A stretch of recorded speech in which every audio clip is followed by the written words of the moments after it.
तुमच्या माध्यमातून आंदोलन होईल. त्याला सोडणारच नाही, त्याची काळजी नको. त्याला सोड. डोंगराळेकरांची विनंती हीच आहे दादा की इतर जे आंदोलन महाराष्ट्रात आपण बघत आहोत प्रत्येक काही ना काही फायद्यासाठी होतात.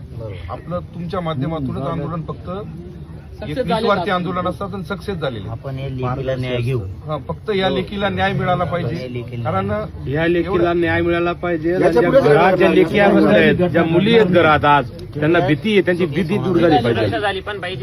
सर्व भीतीच्या सावटाखाली आहेत. प्रत्येकाला वाटतं की साहेब पालकांना सुद्धा भीती निर्माण झाली. कायदा कडक करणं खूप गरजेचं कोण आहे. किती नजरेसमोर ठेवू शकतो. कारण आपला कायदा असा बलात्कार आहे, विषयात, छेडछाड विषयात आणि या छोट्या लेकरांचे असे छोट्या मुलीच्या पद्धतीनं बाबतीत हत्या असा करणं, प्रकार याच्यात बिचारी कायदा जर लाजून कडक म्हणजे झाला ना गोष्टींची काही- तर राज्यात देशात धास्ती निर्माण.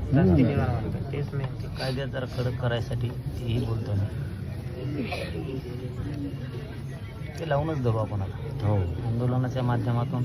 आपल्या सरकारांना ऐकलं तर आपल्याकडे आहेच ना जनता, आपल्या हातात. असं बंद करून टाकू. तुमच्या माध्यमातून